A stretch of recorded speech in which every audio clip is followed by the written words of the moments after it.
Pai, nós nos colocamos na Tua presença nessa noite. Nós sabemos, Deus, que nós vamos estar um tempo juntos aqui e que o Senhor preparou já esse tempo. Esse é o dia que o Senhor fez, nesse dia nós nos alegraremos. Antes de estarmos aqui, ó Deus, o Senhor já havia planejado e já estava na sua agenda, e é tão precioso podermos nos encontrar com os irmãos. Então que o Senhor nos conduza a entender o que o Senhor quer com esse texto, o que o Senhor quer falar ao nosso coração, e que nós possamos viver um tempo aqui muito precioso, muito especial, Pai, em nome de Jesus. Amém. Amém? Eu quero convidar você a abrir sua Bíblia em Efésios capítulo 4. Nós vamos ler do versículo 1 em diante. Efésios capítulo 4, do versículo 1 em diante.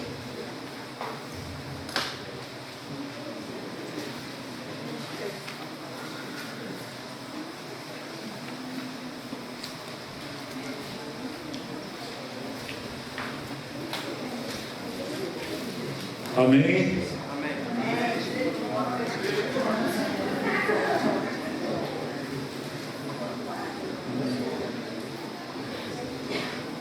Mateus, Marcos, Lucas, João, Atos, Romanos, Coríntios. Vamos fazer a sequência. Amém, meus irmãos? Deixa aberto aí. Esse texto nós já vamos lê-lo. Eu vou atualizar vocês sobre a minha história. Eu vou fazer uma pergunta só para mim entender e saber o que eu falo ao longo desse final de semana. Quem assistiu aquele congresso online? Ok, uma quantidade boa, mas menos que 50%. Então algumas coisas eu só vou atualizar os irmãos, tá bom? Quando o pastor falou que vocês me conheceram pela televisão, eu já imaginei começar a pregação dizendo: estou seguindo a Jesus Cristo. Eu vou pedir que o irmão me ajude, se puder colocar aqui, antes de ler o texto, porque quando eu ler o texto nós vamos seguir o texto, eu não vou parar para fazer essa apresentação. Isso. Se você puder deixar eu passar, vai ser importante para o processo. Meus irmãos, então o pastor apresentou a Dai, minha esposa, está aqui o Davi agora, o Benjamin está lá no Espaço Kids. Eu conheci a Dai quando eu tinha 16 anos. Meu pai era pastor. Meu pai foi pastorear a cidade de Fraiburgo, e eu saí de Curitiba e fui para Fraiburgo acompanhando meu pai, e lá conheci a Daiane. Deixa eu contar para vocês como que eu conheci a Daiane. Foi mais ou menos assim. Eu estava em casa, nós morávamos atrás da Igreja Batista de Fraiburgo, e aí estava dormindo, era um domingo de manhã. Minha mãe me acorda e minha mãe diz assim: Jonathan, tem uma menina no sofá da nossa sala te esperando, e ela vai ser a sua esposa. Nós não somos pentecostal, tá, gente? Mas a minha mãe disse isso, não me pergunto por quê. Qual foi o primeiro pensamento que eu tive quando ela falou isso? Tomara que seja bonita, tomara que seja bonita, tomara que seja bonita. Foi a primeira coisa que eu pensei. Deu certo, né? Atraiu. Então nós nos conhecemos, e ela era de uma igreja evangélica livre, uma igreja de alemães, bem forte no estado de Santa Catarina. E aí ela se converteu, passou a frequentar a nossa igreja. Eu trouxe ela e trouxe os pais dela, eles vieram, né? Era uma igreja muito boa, daí ele cresceu numa igreja muito boa, né? Brincadeira. E começamos a namorar, nos casamos, casei com 19 anos, então com 19 anos, eu vinha contando essa história para o pastor, nós nos casamos e recebemos um desafio, porque o meu pai estava indo embora de Fraiburgo e a igreja tinha 12 membros e precisava de alguém para quebrar um galho, cuidar daquela pequena comunidade até a igreja ter musculatura e a convenção para enviar um pastor. E aí a convenção se reuniu, nos chamou e perguntou se nós aceitaríamos cuidar daquela pequena comunidade, daquela congregação. Nós aceitamos, né, debaixo assim de preocupação e, né, assim um pouco ansioso, e aceitamos e fomos lá então cuidar daquelas 12 pessoas. Quando o pessoal descobriu que nós íamos cuidar, 2 já pediram para sair da igreja, né? Falou, esse menino de 19 anos, né, a Daiane, Nós nos casamos em janeiro de 2007 e assumimos o ministério pastor local. E eu vim explicando para o pastor Marcelo que o meu entendimento é quando a convenção diz que você é um pastor local, é que eles estão testando você em medo que você saia dali fazendo bobagem em outros lugares. Então você fica ali só pastoreando aquela comunidade para ver o que vai acontecer. E aí fomos estudar teologia um ano depois. Nós éramos leigos. Nós não estudamos teologia antes de assumir o ministério, mas assumimos aquela pequena... Era como se fosse uma congregação, uma abertura de um trabalho. E começamos a pastorear a igreja, então, aos 19 anos, cuidar daquele pequeno grupo. Faz 16 anos, pastoreamos a mesma igreja, e Deus tem nos dado muita graça na cidade de Freiburg. Depois eu mostro só uma pequena foto lá da nossa comunidade. É um pastor de uma igreja neopentecostal, que tem uma igreja neopentecostal na frente da minha casa, e passa ali cada 4, 5 meses um pastor diferente, né? E teve um pastor que era palmeirense, e esse que era palmeirense, eu fiquei amigo dele, convidei ele para vir tomar um café na minha casa, e aí tomando um café, ele disse assim: Jonathan, quanto tempo você é pastor da igreja? Na época eram uns 14, 15 anos, eu falei, uns 15 anos, e ele falou assim: e eles não enjoaram de você? Eu falei, enjoaram? Mas a gente decidiu sobreviver, né? Ultrapassar essa, né? Eles enjoaram de mim, às vezes eu enjoei deles, e assim a gente foi convivendo, né? Mas assim, para o contexto neopentecostal, assim, um pastor permanecer assim, chega a ser fora da realidade. Então nós pastoreamos há 16 anos a mesma igreja. O que aconteceu? Essa é a foto, eu, a Dani e o Davi. O Davi, nosso primeiro filho, está aqui, ele era pequenininho. Chegou um momento que nós recebemos uma notícia, meu pai ficou doente. Meu pai era pastor numa cidade vizinha, a 70 quilômetros. Meu pai ficou doente e ele acabou falecendo em 38 dias. Toda uma história, né, bem longa, mas meu pai tinha 45 anos. Eu sou o irmão mais velho de 5 irmãos, então sou eu, minha irmã. Depois nós temos o Mateus e o Rafael e o Gabriel, que são gêmeos. O que aconteceu, pessoal? Nós passamos aquele luto, aquele momento. Eu trouxe minha mãe e os meus irmãos para morar em Freiburg para que eu pudesse auxiliar minha mãe no cuidado com os meus irmãos. Mas os gêmeos, eles tinham 11 anos e o Mateus tinha 13 para 14 anos na época. E eles ficaram bem chateados com a morte do meu pai. Meu pai morreu super cedo. E eles ficaram bem revoltados. Minha mãe ficou assim, muito desestabilizada, muito assim, ficou bem difícil, ela ficou mal. E nesse ficar mal, ela foi se afastando da igreja, se afastando do Senhor, se frustrou, se desviou, se envolveu com algumas coisas que não foram boas para os meninos na época. E nós tivemos que tomar uma decisão. Nós vimos aqueles meninos largados, nós vimos aqueles meninos na rua, aqueles meninos não indo para a escola. A cidade é pequena, todo mundo me conhece. Eles me ligavam lá ao conselho tutelar: Jonathan, os seus irmãos não estão indo para a escola. E eu tentava ir lá na casa da minha mãe e dar as regras, enfim. O que aconteceu? Gente, nós não conseguimos ajudar à distância. E eu comecei a ter um desejo no coração. O desejo no coração é: vamos adotar esses meninos, vamos trazer eles para a nossa casa. Mas como que eu explico para a Daiane que eu quero trazer 3 adolescentes? Nós somos descendentes de polonês, estava falando com os irmãos ali, né? Krupzak, nosso sobrenome. E os meus irmãos são todos dessa altura. O Davi tem 11 anos, já é cumprido. E como que eu vou falar para a Daiane que eu quero trazer 3 adolescentes assim para morar na nossa casa? Como que eu vou dizer isso? Como que eu vou fazer isso? E corajoso como eu sou, eu não fiz, né? Simplesmente fui orando ao Senhor, pedindo que o Senhor me ajudasse, tentando, até que um dia a Daiane me chamou, era uma segunda-feira de manhã, e a Daiane disse assim: Jonathan, eu tenho uma ideia, nós podemos trazer os teus irmãos para morar na nossa casa. Eu falei: sério que você está fazendo essa proposta, está falando isso? É exatamente o que está no meu coração. E nós sempre tivemos assim essa cumplicidade de o que Deus falar para ela, o que Deus falar para mim, a gente entender assim que essa paz e essa unidade vai ser positiva. E aí fomos lá falar com a minha mãe naquela segunda-feira, mesma noite, e eu falei: mãe, eu tenho percebido que a mãe não tem conseguido, enfim, fui muito cuidadoso, muito delicado na forma de falar com a minha mãe. Falei: eu tenho uma ideia, eu quero levar os meninos para a nossa casa, para auxiliar, cuidar, trazer um pouco de rotina, disciplina e coisas assim que eu senti que faltava bastante. E minha mãe abaixou a cabeça e ela disse, tudo bem. Foi um tudo bem muito rápido, que causou muita dor nos meninos. Mais tarde a gente foi entender que esse tudo bem foi uma sensação, nossa mãe nos deixou, já tinham perdido o pai. Então nós trouxemos o Rafael e o Gabriel e o Mateus para nossa casa. Então eram os 3, aí passamos a ter os 3 meninos, os 3 adolescentes, aí pré-adolescentes. Essa foto foi depois, uma foto para ilustrar, mas na verdade eles eram menores quando vieram, e o Davi era menor também. E aí começamos essa aventura de ter 3 adolescentes em casa. Eu pastoreava, né, essa igreja que eu estou falando para vocês. Meu salário era bem assim, nos sustentava, mas não tinha nada sobrando. Nosso apartamento pequeno, carro pequeno, tudo com poucos recursos. E chegou um momento assim que a gente pensou, e agora como que vai ser?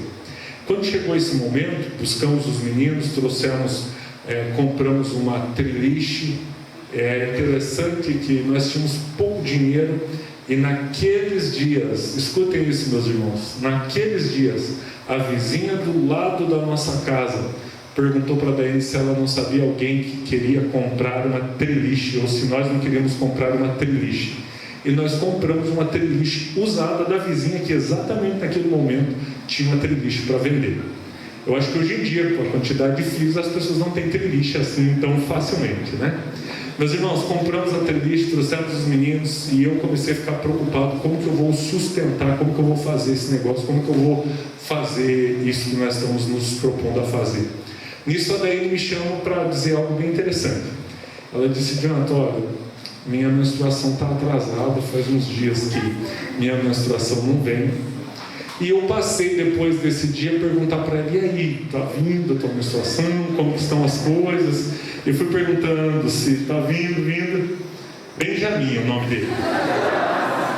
Tá? O nome dele é Benjamin. Já foi lá para o Espaço Kids, está aí junto com a gente. A Daiane conta que eu sentei numa cama, fiquei pálido, pensando assim, meu Deus do céu, e agora, né? Como que eu vou fazer isso? Como que eu vou fazer? E eu já queria dizer para os irmãos que normalmente, no que diz respeito à comunidade ou comunidade, família, igreja, equipe, time, nós sempre vamos encontrar desafios. Gente, não tem como nós vivemos nesse mundo sem enfrentarmos desafios. E Deus muitas vezes nos tira da zona de conforto. Eu não imaginava, eu sempre fui uma pessoa muito individualista. Eu sou muito fã daquele filme O Senhor dos Anéis, do Tolkien. E lá tem o Hobbit, né? E ele é muito apegado aos seus, né? O Bilbo Bolseiro, ele é muito apegado aos seus bens, às suas coisas. E é interessante que eu sempre brinco assim com a Daiane e falo assim, eu tinha muito esse negócio das minhas coisas, a minha vida, a minha rotina, as minhas prioridades. E de repente eu vejo a minha casa com 3 pré-adolescentes, uma criança, uma esposa grávida, um bebê chegando, e o meu salário não sustentava, a casa não cabia todo mundo, no carro não cabia todo mundo, e foi assim que nós começamos essa etapa, esse novo ciclo da nossa vida. E é interessante porque quando eu ministrei para vocês, eu já contei essas histórias e nós estávamos passando esse processo. Então essa história para aqueles que não participaram daquele congresso, mas também para dizer o que aconteceu, né, daquele resultado. Comemos muita polenta, porque somos de uma região de muitos italianos, né, mas descobrimos os 4 princípios da polenta. Os 4 princípios da polenta é muito simples. Primeiro, ela é barata. É por isso que se comia tanto a polenta antigamente, não sei aqui no Espírito Santo, mas no Sul se comia demais. Segundo princípio, ela sustenta, tá? A polenta. Aí se vocês chegarem no retiro, os irmãos que não vieram falam, o que você aprendeu? Pelo menos os 4 princípios da polenta, eu sei. Né? A polenta sustenta. Terceiro, gente, a polenta, depois que se pega, tem um jeito para ser preparada, né? Quando você pega esse jeito, ela é uma comida prática E quarto, é uma delícia. A gente gosta muito de polenta. O problema é que na época a gente comia polenta quase todos os dias. Então houve dias que os meninos, ao voltarem da escola no final da manhã, eles diziam uns para os outros: e aí, querem que eu adivinhe o que vai ser o almoço hoje? Polenta, com certeza. E às vezes eles chegavam em casa e eu, para disfarçar, colocava a música italiana típica para dar a impressão que a gente queria estar comendo polenta todo dia, mas não era o caso. Gente, nós vivemos assim, o que vocês podem imaginar de crises, desafios, problemas, discussões, assim, os enfrentamentos, os confrontos, as dificuldades que vocês podem imaginar. Se fizer sentido, algumas dessas histórias eu posso contar no final de semana, mas só se fizer sentido, se for de acordo com aquilo que a palavra de Deus está nos dizendo e se servir de exemplo. Mas, irmãos, passamos um perrengue assim grande mesmo. Foi tempos difíceis. Eu gosto da etimologia da palavra inverno. Tempos invernos, tempo de invernar, e eu acredito que na vida nós passamos em alguns momentos por esses tempos invernos, por esses momentos onde nós nos fechamos e você já viu um urso saindo do tempo da inverno? Ele sai magro, ele sai sofrido, ele sai um horror. O urso normalmente é viçoso, grande, ele sai acabado, mas é um tempo de renovação. E é onde Deus nos sustenta em meio aos desertos da vida, em meio aos desafios da vida.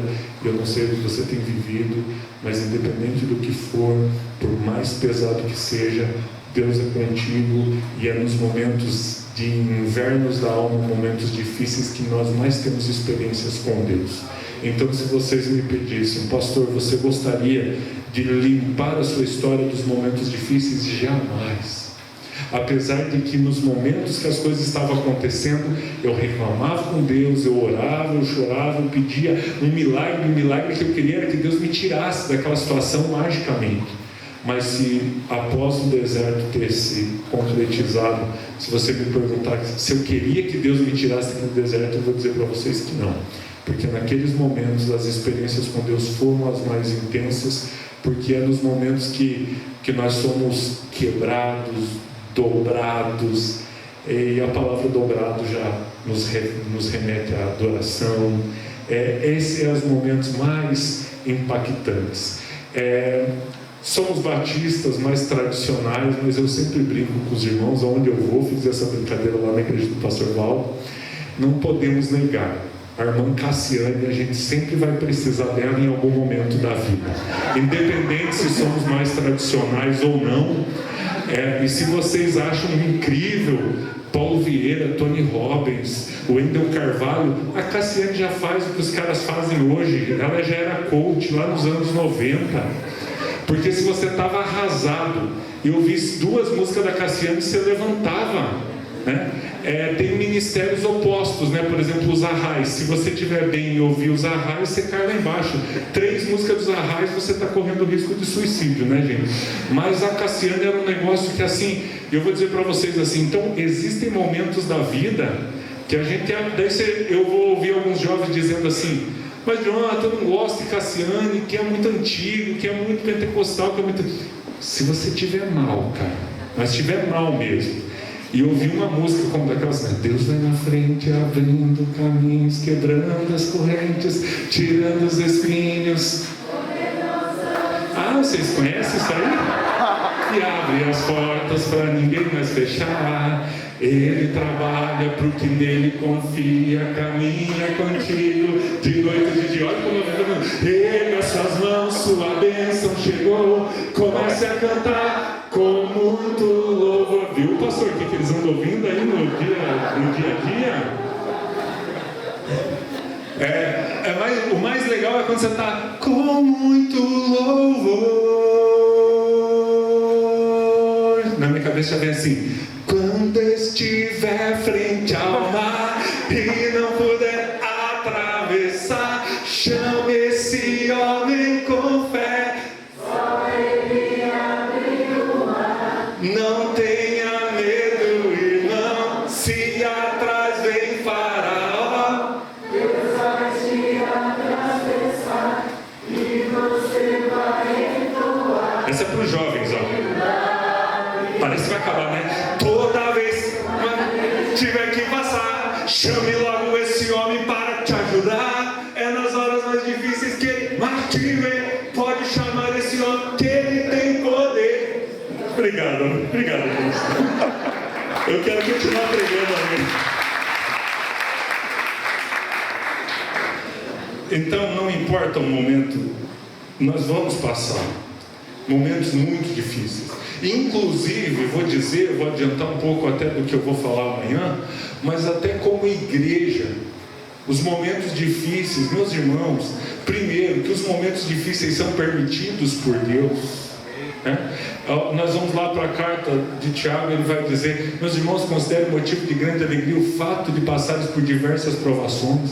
Meus irmãos, Deus permite essas coisas. Segundo, toda vez que a igreja passa por um período, os irmãos, os ministérios, nós passamos por uma renovação, porque existem momentos, e nós passamos isso em família, e nós passamos isso em igreja, que não nos resta mais nenhuma estratégia, nenhuma alternativa, não tem mais nada que a nossa mente humana ou força do nosso braço possa fazer, a não ser fechar a porta do nosso quarto, dobrar os nossos joelhos e dizer: Senhor, nos ajuda. E eu acho que é nesse momento que nós temos o melhor encontro conosco mesmos, que é o encontro do perceber quem nós somos, incapazes, fracos, pequenos, né? tão frágeis diante das dificuldades. Basta qualquer situação, a nossa vida desmorona e nós dependemos de Deus. O perigo não é quando estamos passando por dificuldades. O perigo é quando nós estamos muito bem, achando que estamos conseguindo, achando que somos fortes, achando que está dando tudo certo por causa da nossa esperteza, inteligência, expertise, know-how, enfim. Meus irmãos, o que acontece? Foi um tempo desafiador. Orei muito, virei um homem de oração depois que esses meninos vieram para minha casa. Eu sempre gostei desse negócio de orar, mas eu passei a orar muito mais, porque eu tinha 5 meninos. Eu tinha medo de que eles se envolvessem com drogas, eu tinha medo que as coisas dessem errado, eu tinha medo que eles se perdessem do Senhor, eu tinha medo, assim, eram diversos medos, e foi um tempo desafiador. Talvez algumas irmãs que estão vendo essa história se preocupam com a Daiane. Como que a Daiane sobreviveu a ter 6 homens, 6 meninos em casa? Restam só 3 hoje, né? Mas eu tenho uma foto para ilustrar como que a Daiane era tratada. Não muito diferente do que na casa de muitos irmãos. Eu acho que não é diferente em alguns lugares, mas e não é só brincadeira. A Daiane é de um perfil um pouco mais rígido, gosta das coisas em ordem, gosta das coisas justas, corretas, então era todo mundo ali. E a Daiane foi uma das pessoas que pagou um preço muito alto, porque custou muito caro para ela esse processo, né? Muito trabalhoso, muito difícil, muita roupa para lavar, muita comida para fazer, gente, foi difícil, e a gente poderia falar sobre isso. Quando os meninos chegaram na nossa casa, a Daiane disse uma coisa para eles, e aqui eu já vou abrir aqui um parênteses. Não vai ser os temas da nossa mensagem, mas vocês podem levar isso como um princípio. Nós temos um recurso poderoso, que é a nossa língua, nossas palavras. Então, quando nós declaramos as verdades de Deus, quando nós falamos a Bíblia, quando nós declaramos sobre os nossos filhos, o que Deus pensa sobre eles, quando nós declaramos sobre casamento, sobre a casa, sobre a igreja, sobre a cidade, todas as vezes que nós abrimos a boca para abençoar, isso tem poder. E isso é bíblico, né? O mundo foi criado pela palavra de Deus, a fé vem por ouvir a palavra, então nós precisamos crer nisso. E a Daiane olhou para esses meninos e ela disse uma coisa muito interessante. Eles tinham 11 anos, já 12 na época, quando chegaram na nossa casa. E ela disse assim: vocês não vão sair da nossa casa tão cedo, porque nós tínhamos muito medo daquele sentimento: agora eu vou morar com a mãe porque está ruim aqui com o João, agora eu vou com a avó, agora eu vou com a minha irmã. A gente tinha muito medo. Eu trabalho na educação, né? Sou professor, eu trabalho na educação. E nós tínhamos muito esses alunos que assim, eles pegavam a manha De tá ruim com o pai, eu vou com a mãe, tá ruim com a mãe, eu vou com o pai, tá ruim com os dois, eu vou com a avó. E eles ficam adolescentes espiritualmente de mochilas, emocionalmente sempre sem um lar. Eles parecem que não tem lugar, parece que eles não têm um lugar fixo deles. E aí eles não têm disciplina, não tem. Então a Daiane disse: olha, vocês não vão sair da nossa casa, vocês estão vindo morar com a gente, vocês vão ficar conosco, vocês só podem sair se vocês cumprirem um desses 3 requisitos. E quais são os requisitos? Quando vocês se casarem, se vocês forem embora para estudar, e se o Senhor chamar vocês para serem missionários em algum lugar do mundo.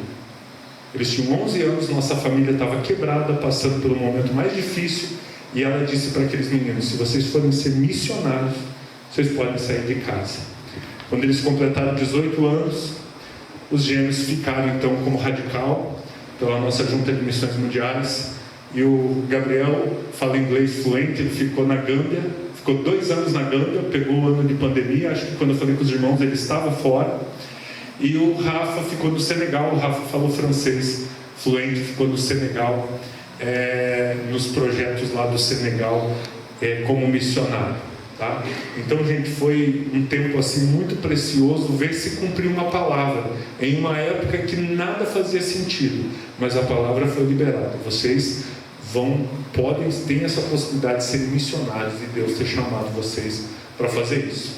O Mateus não foi. O Mateus tem uma empresa de fotografias, e aí essa foto já é um pouco antiga, e ele ficou em Freiburg, e ele falou o seguinte, né, ele é meio malandrão assim, então ele manja assim, né? Ele falou: John, os PA vão para a missão, alguém tem que trabalhar para ajudar a manter eles no campo missionário. Ele já tinha uma empresa e ele trabalhava com fotografias e filmagens, e aí ele não foi. E ele ficou realmente trabalhando e não teve a chamada que os gêmeos tiveram. Os gêmeos tiveram uma chamada muito forte ao ouvir a Ana Alzira, a missionária Ana Alzira. Ouviram uma tarde lá, eu não sei se foi mais lágrima ou mais ranho que saiu deles naquele dia, de tanto que eles choraram, ficaram assim muito tocados e foram como missionários. Então, até aqui eu tinha contado, né, para vocês, eles foram para a missão, voltaram da missão, e hoje os 3 já se casaram. O Rafa casou com a Júlia, é uma menina da nossa igreja que são apaixonados há muitos anos, e inclusive quando ele foi para a missão ela ficou muito sentida, com muita saudade.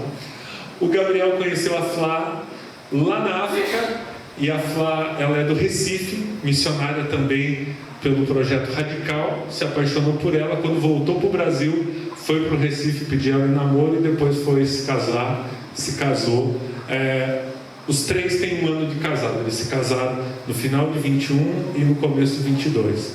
E o Mateus casou com a Bruna.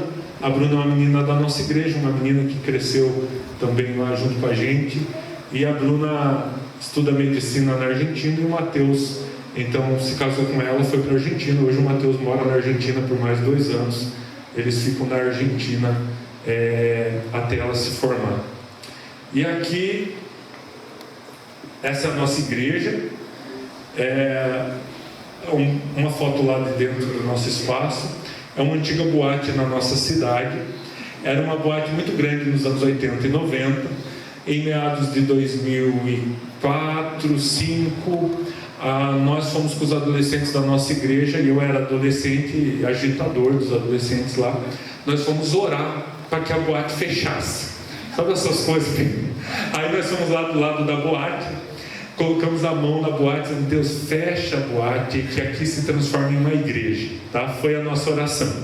Deus fez as coisas em etapas. Primeira coisa, a boate demorou um tempo, demorou uns anos, fechou, tá? E depois de fechada, nós estávamos com um prédio muito pequeno, apertadíssimo, tendo 2 cultos no domingo. Tivemos que comprar containers para fazer ministério infantil, esticar a lona, tudo que vocês podem imaginar, e não aparecia um lugar para nós levarmos para montarmos nossa igreja. E aí o dono da antiga boate mandou me chamar e disse: pastor, eu quero alugar esse espaço para vocês. Então aí é um pedaço, né? Não é todo, ela tem um mezanino até atrás. Essa é a nossa igreja, Igreja Vida Plena, né? Igreja Batista de Freiburg, Igreja Batista Vida Plena de Freiburg. Tá?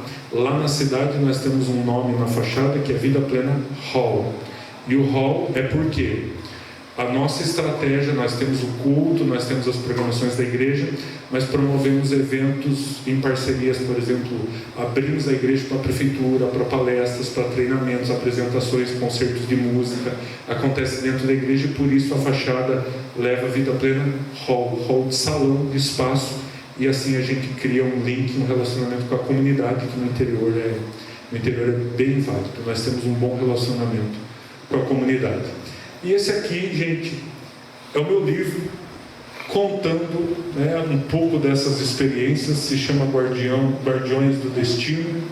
E Guardiões do Destino é a ideia de existe alguém que Deus levantou para te auxiliar em momentos difíceis. E eu carinhosamente um dia preparando uma mensagem sobre Miriam, quando corre na beira do rio para cuidar do cestinho, para ficar de olho no irmão, me veio no coração essa palavra, guardião do destino, alguém que vai proteger o seu destino em Deus. Na verdade, tudo plano de Deus, é Deus que levanta, Deus que cuida, porque está dentro dos propósitos dele. Mas quando nós entendemos isso nos permite a sermos gratos pelas pessoas que Deus colocou na nossa vida, e ao mesmo tempo nos permite a perceber que em alguns momentos nós podemos ser guardiões do destino também.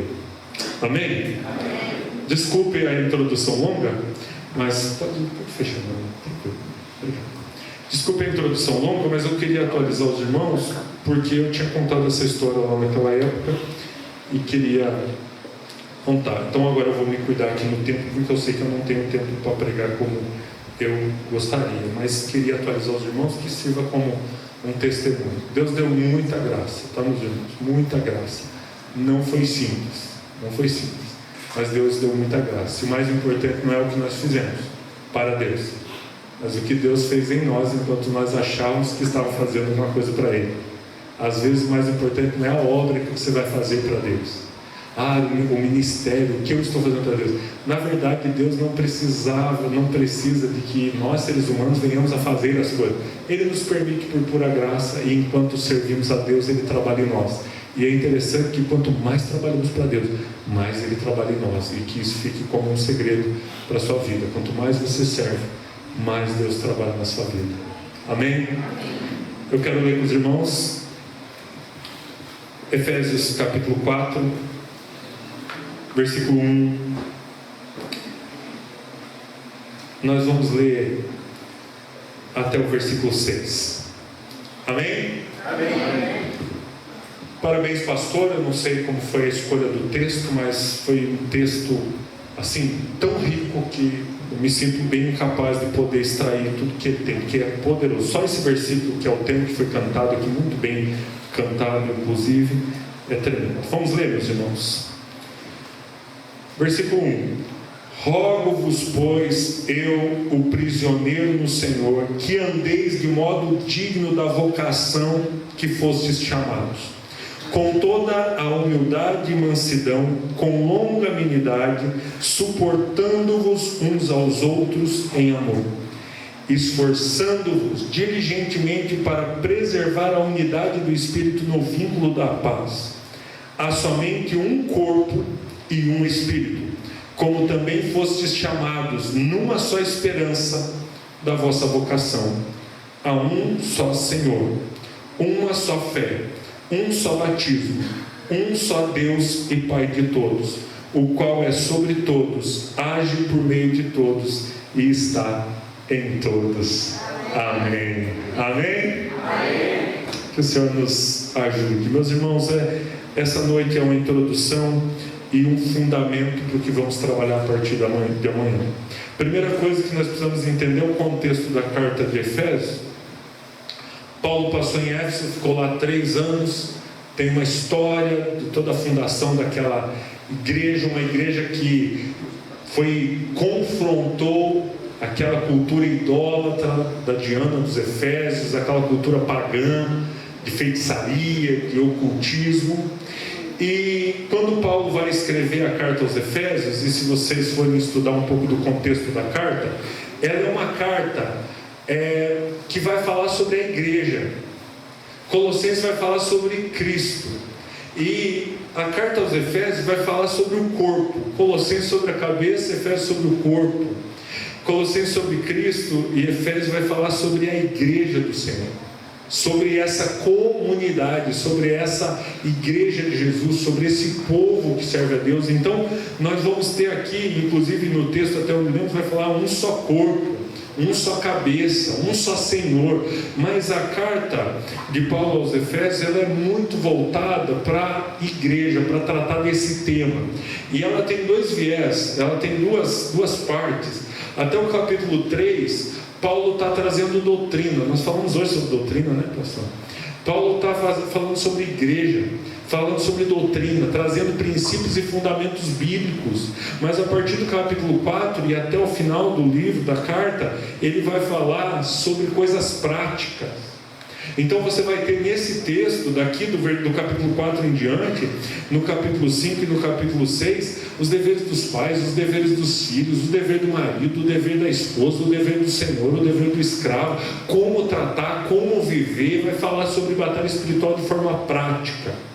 Então, para nós entendermos um pouco do que se trata esse texto, é quando Paulo começa, e ele começa dizendo: rogo-lhes. Ele começa dizendo: gente, preste atenção, porque a partir de agora o que eu vou falar é muito importante. Ele começa dizendo assim: olha, agora eu vou começar a falar como pôr a doutrina em prática, agora eu vou começar a falar como viver as coisas que nós estamos aprendendo da parte de Deus. Então essa carta de Paulo aos Efésios é uma carta que traz essa força, que é a palavra rogo-lhes, que é: olha, preste atenção, por favor, parem tudo e agora analisem como que vocês vão viver isso. E ele começa exatamente com unidade. E eu quero trazer uma mensagem nessa noite. Não existe unidade se Cristo não for o cabeça, se Cristo não for o Senhor, se Cristo não for aquele que lidera, que ordena, aquele que é realmente o líder das nossas vidas. E eu tenho percebido uma crise com a igreja atual, e eu posso correr o risco de me confundir, por comparar muito a minha região e a minha realidade, mas eu tenho a impressão que não. Eu tenho a impressão que nós temos um grupo de crentes na atualidade que não entenderam o que é o senhorio de Jesus, que não entenderam o que é Jesus é o meu Senhor e agora eu sou de Jesus. A cultura evangélica, a cultura gospel, ela cresceu tanto, e o Brasil tem tantos evangélicos, que nós temos uma salada teológica, nós temos assim uma bagunça doutrinária, e nós temos um monte de heresias sendo propagado assim, onde as pessoas têm vivido um evangelho à sua maneira, o que não é o que é o evangelho de Cristo. Eu trouxe uma mensagem recentemente na nossa igreja que falava assim: nós não podemos adorar a caricatura de Deus, aquilo que eu acho que Deus é.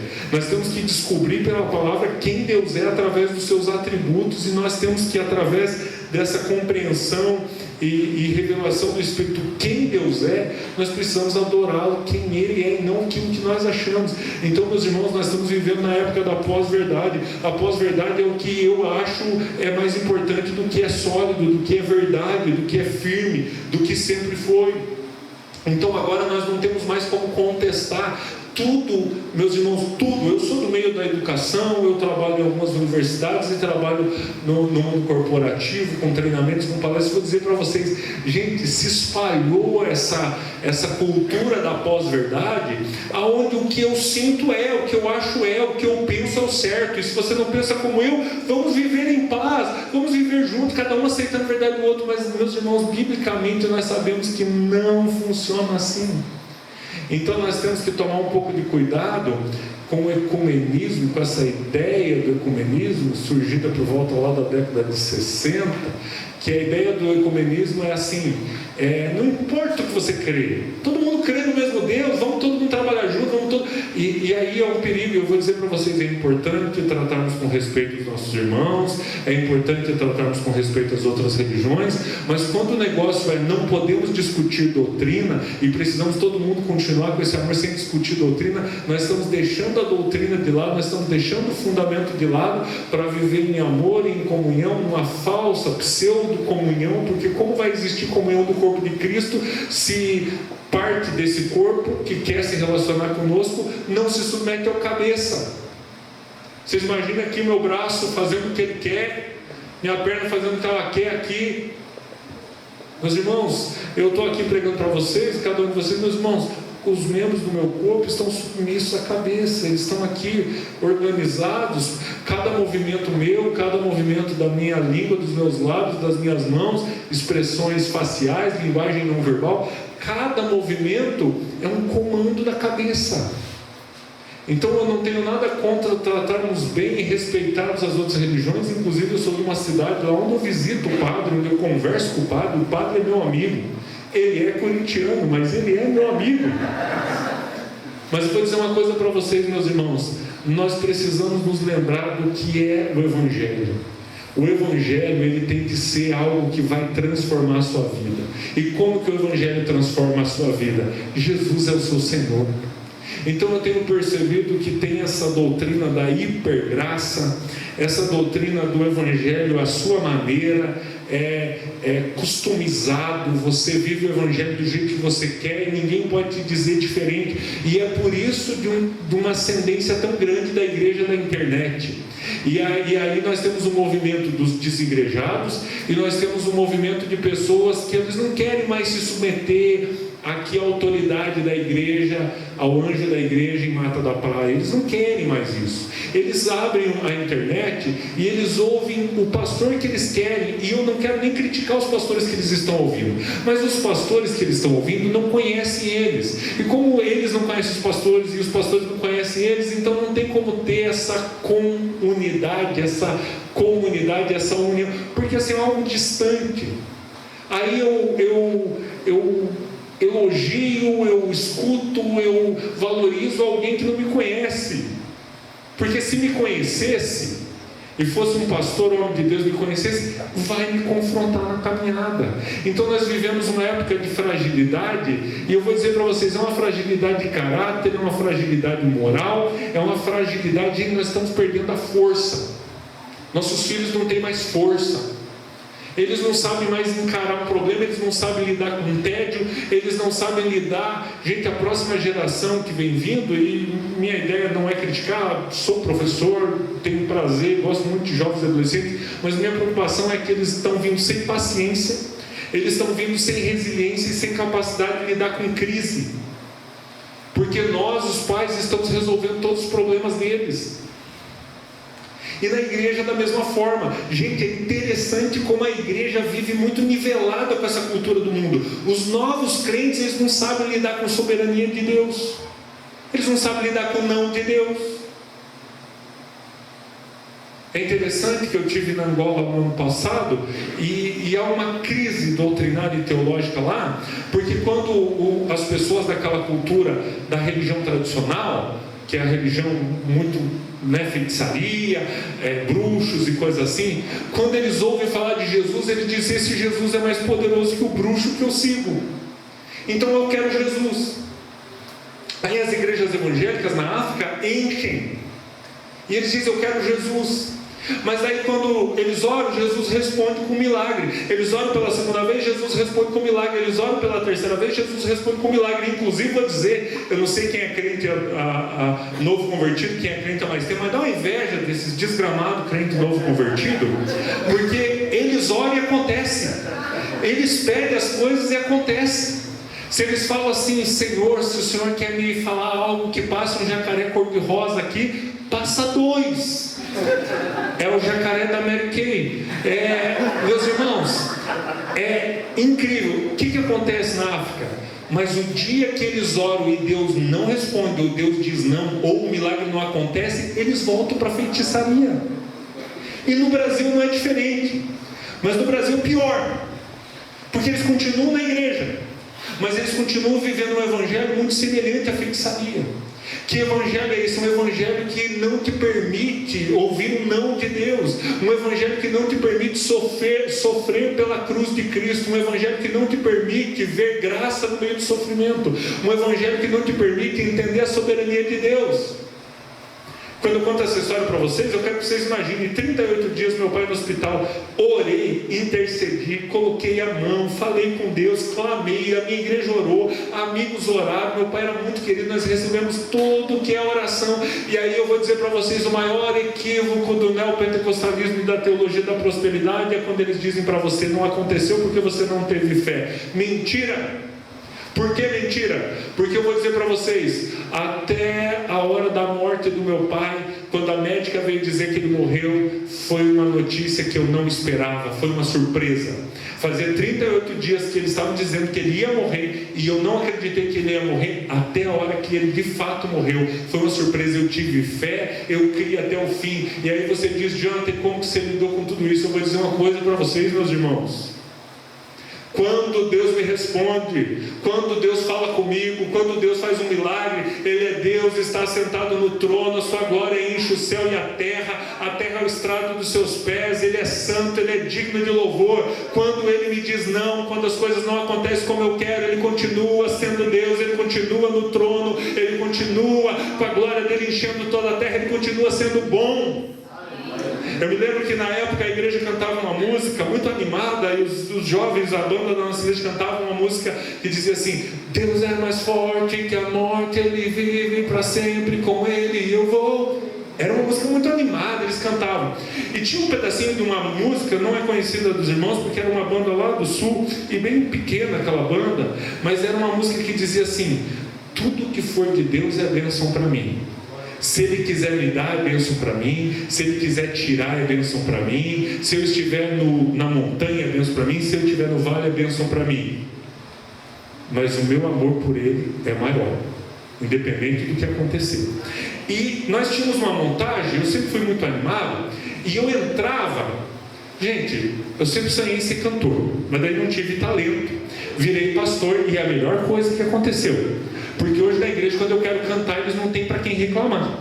Eu sou o pastor da igreja, o único recurso que eles teriam era reclamar com o pastor, então eles não têm com quem reclamar. Então assim, gente, hoje eu tenho aprendido a ficar na minha, mas tinha uma época que eu gostava de me meter na música dos meninos.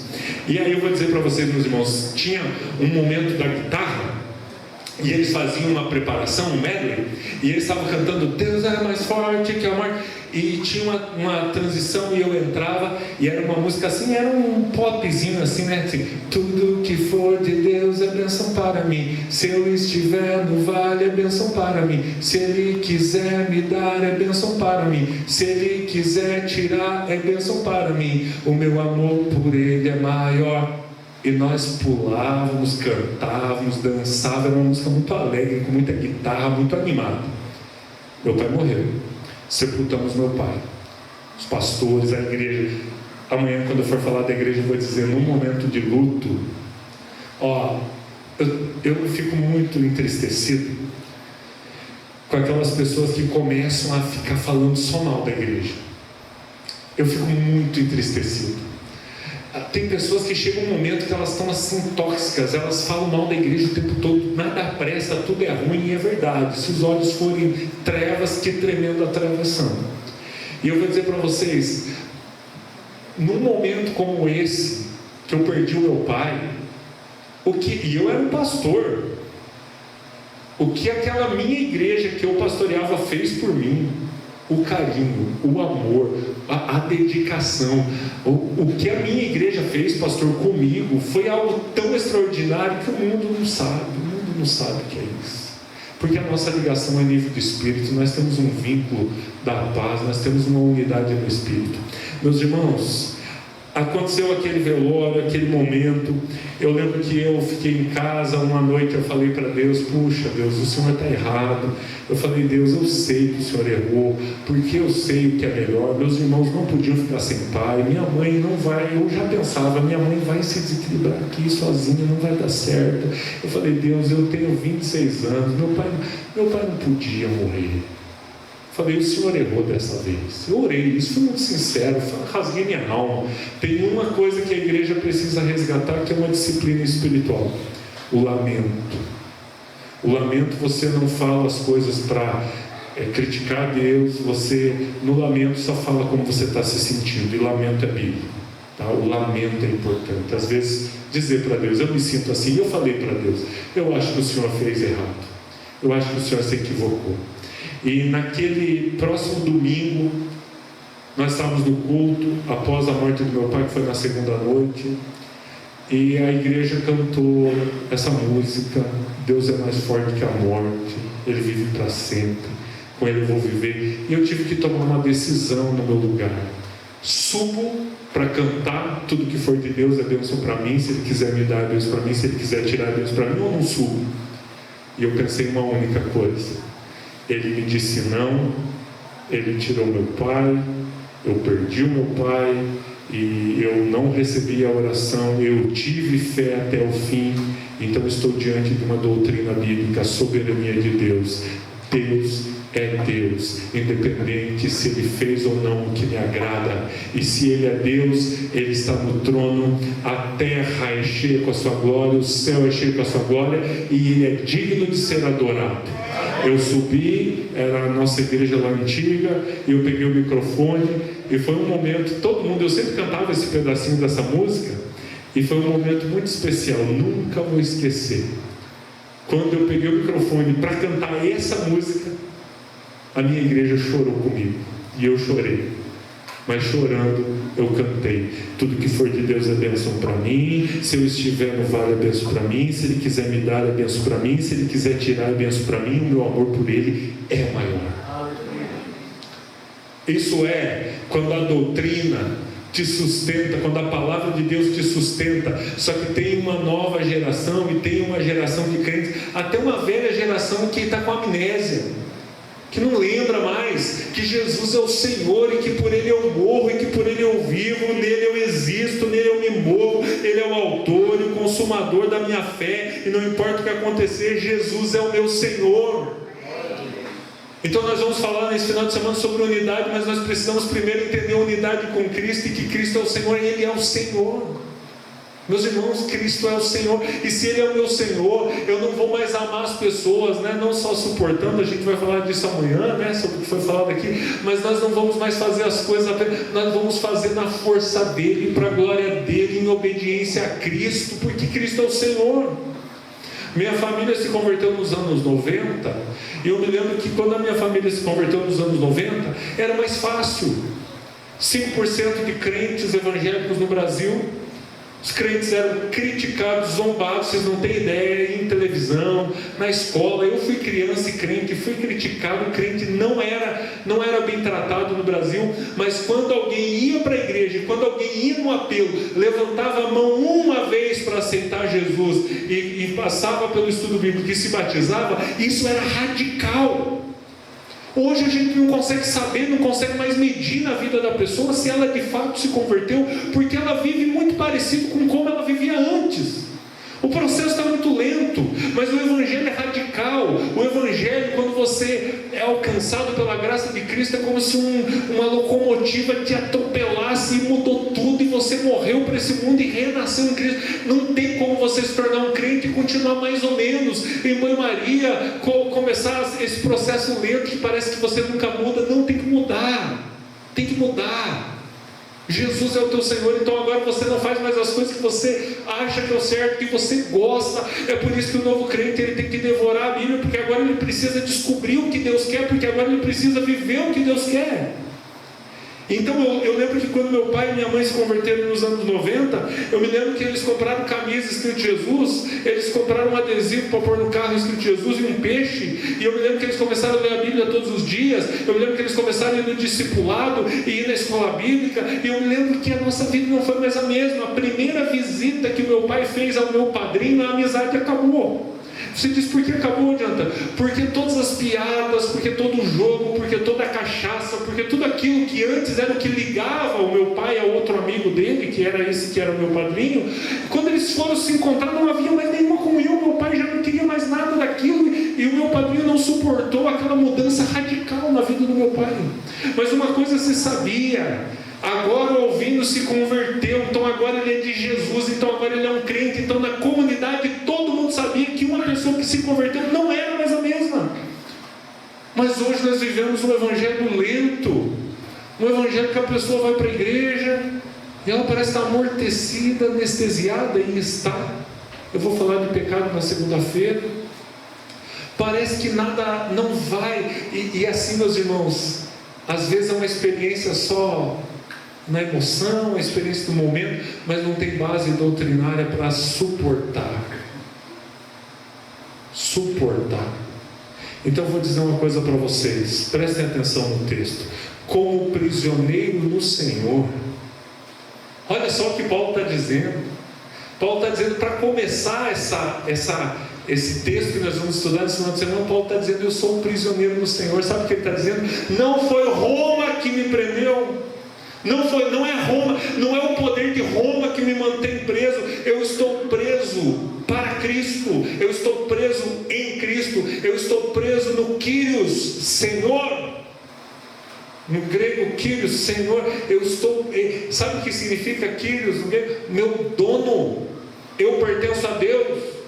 O mundo pode ter a impressão que está me causando mal, mas até quando o mundo acha que está me fazendo mal, eu continuo pertencendo a Jesus. E se eu pertenço a Jesus, e se Ele é o Senhor da minha vida, não importa se eu estou preso no Senhor. Não importa se eu estou sofrendo no Senhor. Não importa o que eu estou passando, eu tenho um Senhor, Ele é o dono da minha vida e Ele cuida de mim. E se Ele cuida da minha vida, eu posso confiar. Só que a única coisa que eu não posso ser é alguém que vive do mesmo jeito que antes. A única coisa que eu não posso ser é alguém que vive tomando as decisões da vida. Meus irmãos, aqui que vai ser 2 indicadores importantíssimos para essa nossa mensagem. Como está a sua vida de oração? E como está a sua vida de leitura e estudo da Bíblia? Por que esses 2 indicadores? Porque quando Cristo é o teu Senhor, oração é um momento que você vai dizer: Deus, e agora o que eu faço? Jesus, qual decisão que eu tomo? E isso é extraordinário. Quando você ora, é extraordinário. É incrível o que acontece quando você ora. A Bíblia vai dizer no Sermão da Montanha, Mateus capítulo 5, capítulo 6, a Bíblia vai dizer, Jesus vai dizer: quando você fecha a tua porta, o teu Pai que te vê em secreto, Ele te ouve, Ele te recompensará, Ele te responde. Então quando Cristo é o teu Senhor, você é uma pessoa de oração. Se você não é de oração, você está sendo o Senhor da sua vida, ou outro está ocupando o lugar do Senhor. Às vezes uma pessoa, às vezes o próprio Satanás, às vezes um vício, às vezes as tendências do mundo. Gente do céu, a forma de se vestir, a forma de viver. Eu vou contar uma experiência para vocês. Fui convidado para ir numa formatura de 3º ano de 2 meninas da minha igreja. Foi um horror. Aquelas meninas estavam sensualizadas, com a roupa assim extremamente indecente, as meninas da minha igreja.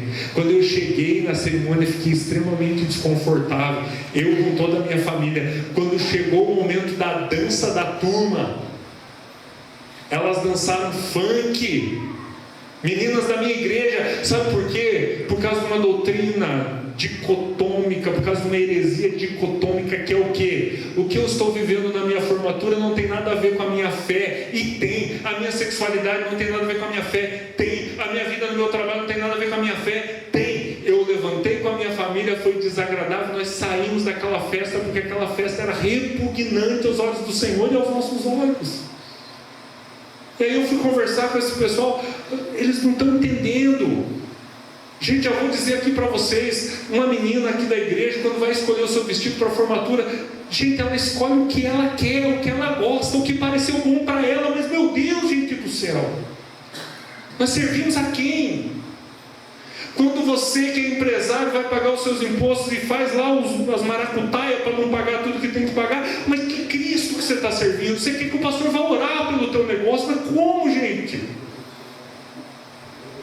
Teve um irmão da minha igreja que disse: pastor, primeiro eu me converti, depois meu casamento se converteu, agora até minha empresa está se convertendo, porque eu estou começando a pôr em ordem as coisas. Meus irmãos, Sky Gato, chegou no Espírito Santo esse negócio, que você compra um negócio que não é oficial, que não é original, você paga mais barato e vai ter todos os canais?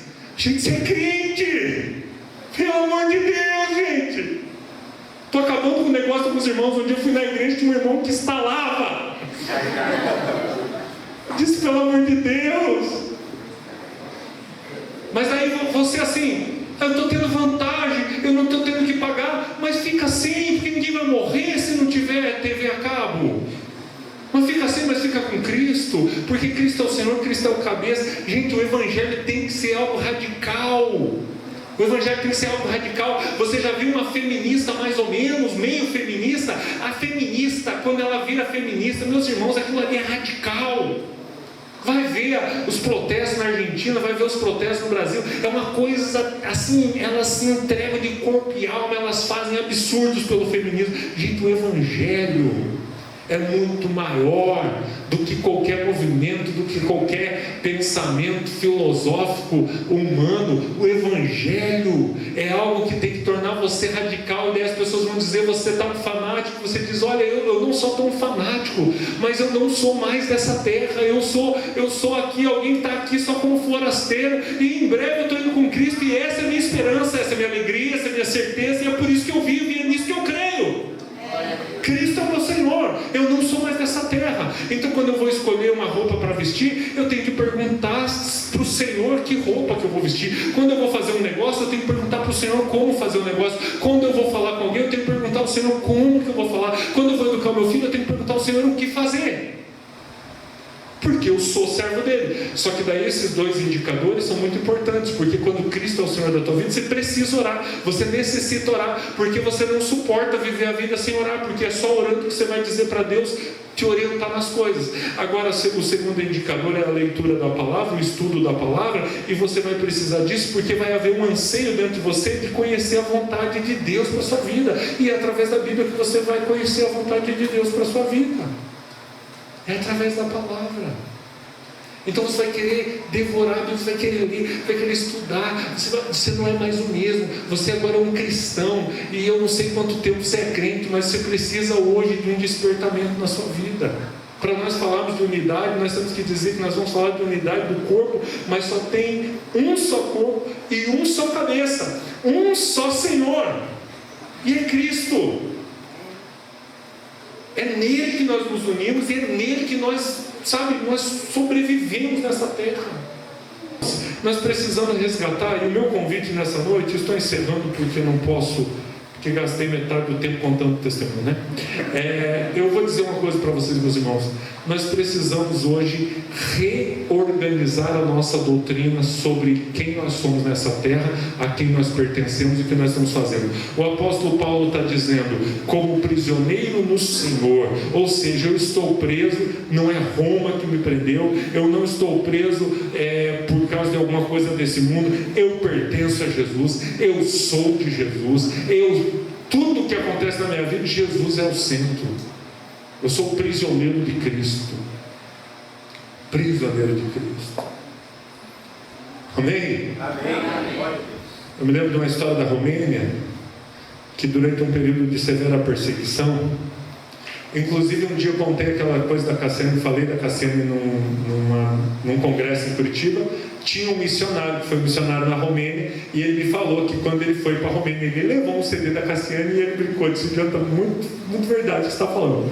Mas teve um período de grande perseguição na Romênia, que um pastor foi preso, e eles confrontaram esse pastor para que ele pudesse, para que ele parasse de pregar, e que ele negasse a sua fé em Jesus.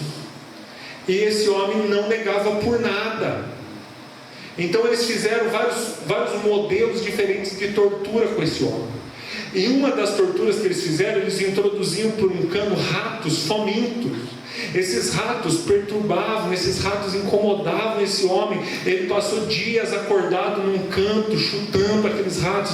Eles arrancaram ali suas unhas, eles fizeram as torturas mais horrendas que vocês podem imaginar. Esse homem não negava Jesus por nada, até o dia que eles trouxeram o filho de 15 anos na frente da cela e mostraram o filho para ele e falaram assim: já que nada te afeta e você continua crendo em Jesus e continua com o compromisso de pregar o Evangelho aqui na Romênia, então nós vamos bater no seu filho, e nós vamos bater e espancar o seu filho até a morte, e aí vamos ver se você não nega a tua fé. E aí eles começam a espancar o filho de 15 anos dele, E o missionário começa a chorar desesperadamente porque antes fosse dor em seu corpo, antes fosse mais uma tortura. E ele começa a chorar desesperadamente quando ele olha para o filho olha para ele, o filho apanhando, o filho cuspindo sangue, e aí ele diz para o filho: eu vou falar o que eles querem que eu fale, porque eu não suporto ver você sofrer.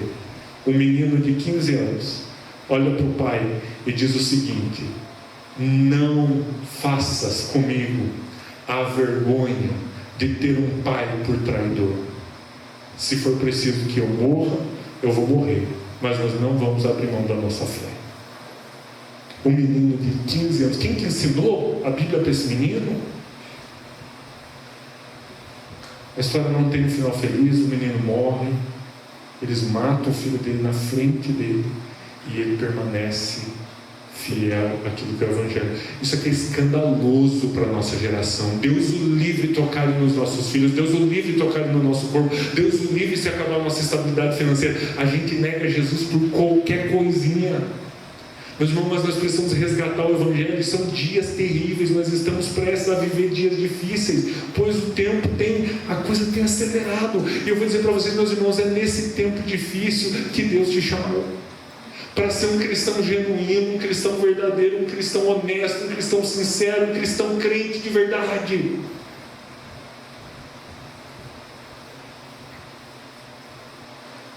Meus irmãos, quero convidar você a ficar em pé. Se você puder fechar os seus olhos, se aquele menino que estava tocando o teclado puder nos ajudar, acho que até toda a banda, se puder, a gente poder cantar alguma coisa, eu vou pedir para você fechar os seus olhos. E eu quero perguntar para você,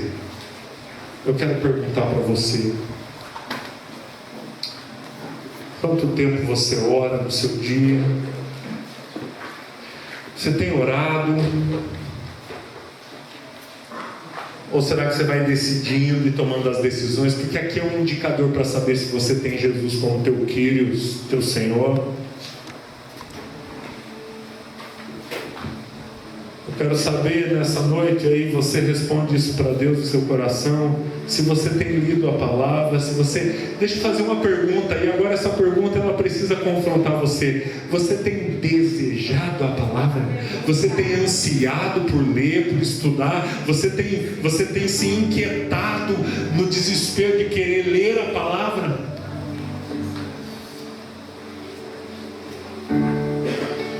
Você lê mais a tua Bíblia do que você mexe no seu celular?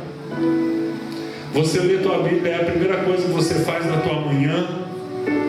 Você lê, você ora, você se põe diante de Deus para que Ele te oriente pela palavra? Você tem ansiado pela doutrina, por estudar a palavra, por entender a palavra? Você tem vivido... Será que Jesus é o teu Senhor? Quando você vai escolher uma roupa, você pergunta ao Senhor? Quando você vai fazer um negócio, você pergunta ao Senhor? Será que a tua vida tem sido uma vida consagrada ao Senhor? Será que você tem de fato vivido um Evangelho que impacta todas as áreas da sua vida? Ou será que você está vivendo suave?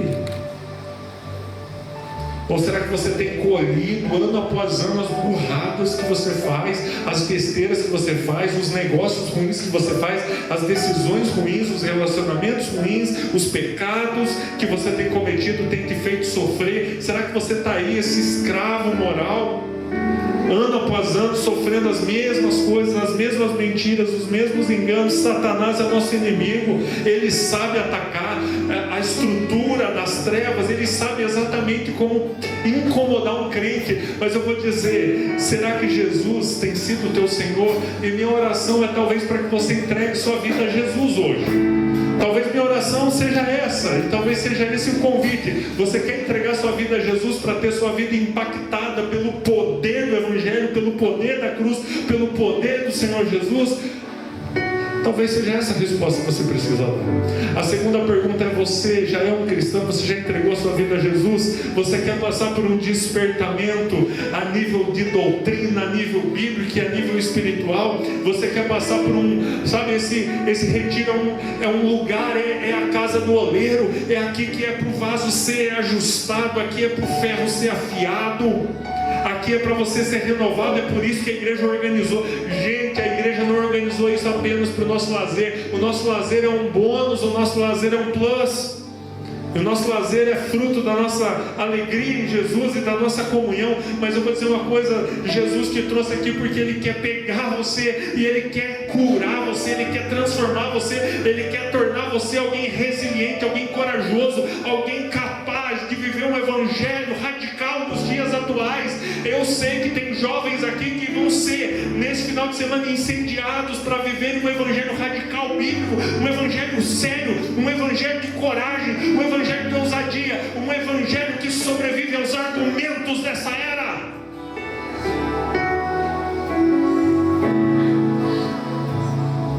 Você quer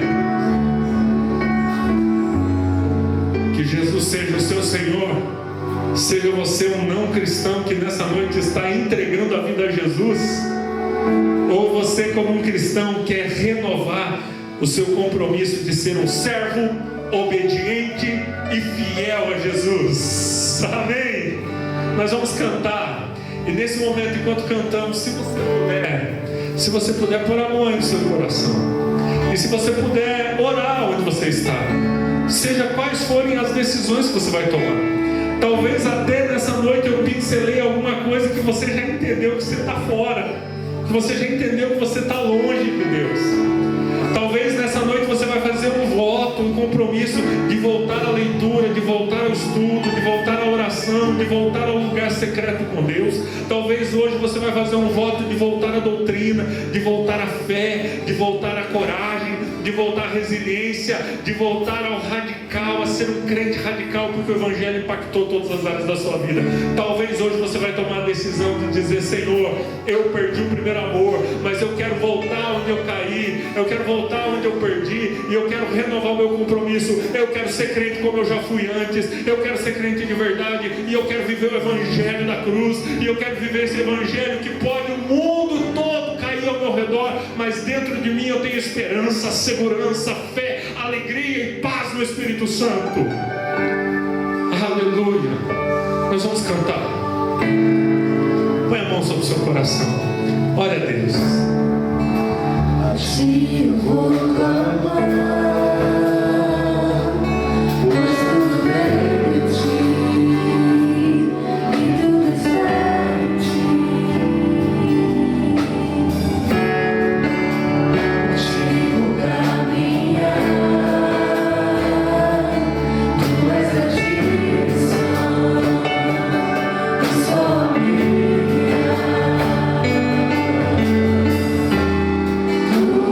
Pode passar.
oração é uma oração de contrição, é uma oração de arrependimento. Senhor, aonde nós temos perdido a clareza do senhorio de Jesus na nossa vida. Ó Deus, aonde nós temos perdido a comunidade em Cristo, aonde nós temos perdido, ó Deus, a união com Cristo, aonde nós temos perdido a clareza de que a nossa vida está escondida com Cristo, de que eu já estou crucificado com Cristo, não sou mais eu quem vive, mas Cristo em mim. Ah, Deus, aonde está, ó Deus, a nossa convicção de que Cristo é um com o Pai e nós somos um em Cristo Jesus.